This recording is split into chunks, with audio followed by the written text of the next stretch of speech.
ये वीडियो किसी देश को नीचा दिखाने के लिए नहीं है और न ही किसी देश को हीरो बनाने के लिए। ये वीडियो है इंटरेस्ट का, प्रेशर का और टाइमिंग का। क्योंकि जियो पॉलिटिक्स में न दोस्त होते हैं न दुश्मन। यहाँ केवल अपने अपने नेशनल इंटरेस्ट होते हैं। अमेरिका ट्रेड डील के लिए इतना ऑब्सेस क्यों था? 50% से घटकर 18% तक टैरिफ का कम करना मजबूरी थी या स्मार्ट स्ट्रेटेजी? इंडिया जीता या अमेरिका झुका, या दोनों ने अपना अपना लाभ देखा? इतिहास कभी भी सबसे बड़े फैसले शोर में नहीं करता, वो उन्हें चुपचाप करता है।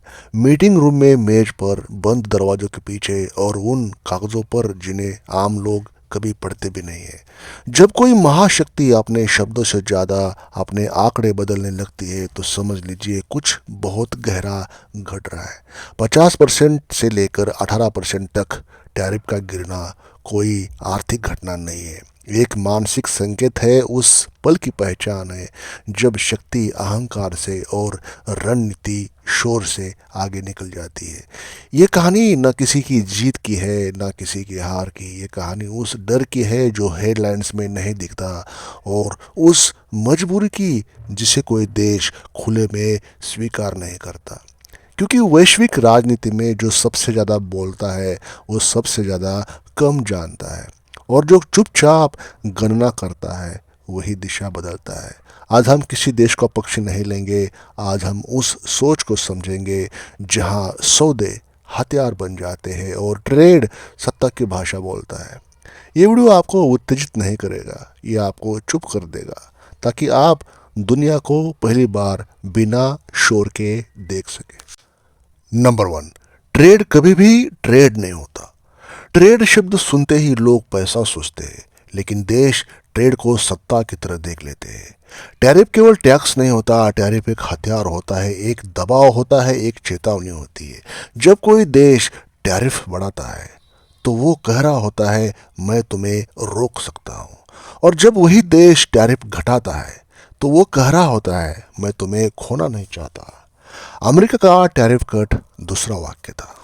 नंबर 2, अमेरिका की असली चिंता शक्ति नहीं, नियंत्रण। बाहरी दुनिया को लगता है कि अमेरिका को डर चाइना से है। असल में अमेरिका को डर है नियंत्रण खोने का, कंट्रोल खोने का। आज की दुनिया में सबसे खतरनाक चीज़ हथियार नहीं है, बल्कि सप्लाई चेन का टूटना है। एक फैक्ट्री बंद होती है, पूरी दुनिया हिल जाती है। एक पोर्ट अटकता है, ग्लोबल मार्केट कांप जाता है।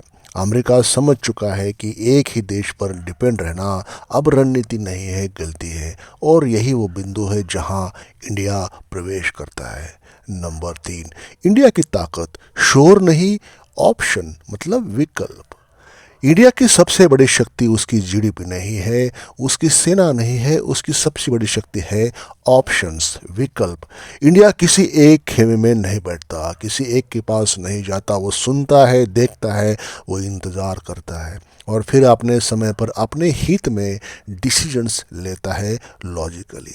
यह व्यवहार कुछ देशों को भ्रमित करता है, लेकिन समझदार देशों को आकर्षित करता है। अमेरिका इंडिया को इसलिए नहीं चाहता कि इंडिया परफेक्ट है।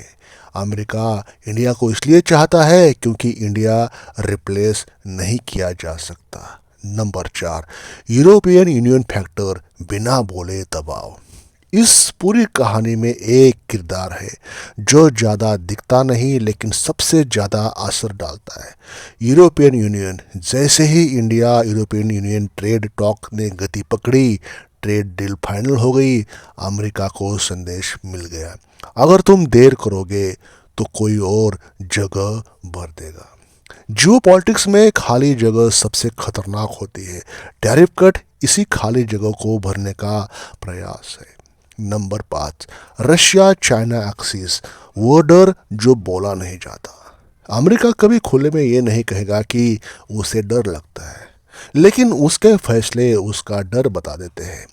रशिया एनर्जी को हथियार बना रहा है, चाइना टेक्नोलॉजी और मैन्युफैक्चरिंग को।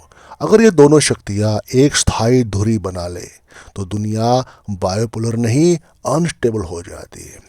इंडिया इस धुरी का हिस्सा नहीं है, और यही बात इंडिया को ज़रूरी बनाती है। टैरिफ कट इंडिया को पास रखने का सबसे बड़ा अच्छा प्रयास था, न कि इंडिया को झुकाने का। नंबर 6, फोमो, महाशक्तियों को भी कमजोरी। महाशक्तियां भावुक नहीं होती, लेकिन वे भी फियर ऑफ मिसिंग आउट से मुक्त नहीं होती, मतलब फोमो से मुक्त नहीं होती। अमेरिका जानता है अगर इंडिया ने यूरोप के साथ गहरी इकोनॉमिक इंटीग्रेशन कर ली, अगर नए ट्रेड कॉरिडोर्स बन गए, अगर सप्लाई चेन नए रास्ते चुन लिए, तो अमेरिका को खेल का संचालन नहीं सिर्फ प्रतिक्रिया करनी पड़ेगी, और महाशक्तियां प्रतिक्रिया में नहीं रहना चाहती। नंबर 7, क्या ये सरेंडर था? ये सबसे बड़ा लोकप्रिय सवाल जो कि कुछ दिनों से चल रहा है, और सबसे गलत भी है। सरेंडर तब होता है जब विकल्प खत्म हो जाए। यहाँ विकल्प बढ़ रहे हैं। अमेरिका ने टैरिफ घटाया क्योंकि उसे इंडिया चाहिए था। इंडिया ने डील स्वीकार कर ली क्योंकि उसे लचीलापन चाहिए था। ये शक्ति का सौदा था, पराजय का नहीं है।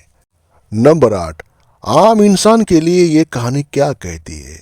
देश व्यक्ति जैसे ही होते हैं, जिसके पास ज़्यादा ऑप्शन नहीं होते वो समझौते को हार मानते हैं या हार मानता है। जिसके पास ज़्यादा विकल्प या ऑप्शंस होते हैं वो समझौते को रणनीति बनाता है। ये कहानी सिर्फ देशों की नहीं है, सोच की है। तो यहाँ पे सोच बहुत मायने रखती है। तो इसका अगर आउटकम देखा जाए, जब शोर खत्म होता है, इतिहास तालियों से नहीं बनता, वो उन फैसलों से बनता है जो बिना शोर किए है, बिना शोर के लिए जाते हैं। अमेरिका ने टैरिफ घटाया, इंडिया ने रास्ता खोल दिया। न कोई झुका, न कोई जीता, बस हितों का संतुलन बदला। और यही जियो पॉलिटिक्स का सबसे ईमानदार सत्य है। ये वीडियो किसी के पक्ष में नहीं है, ना किसी के अगेंस्ट।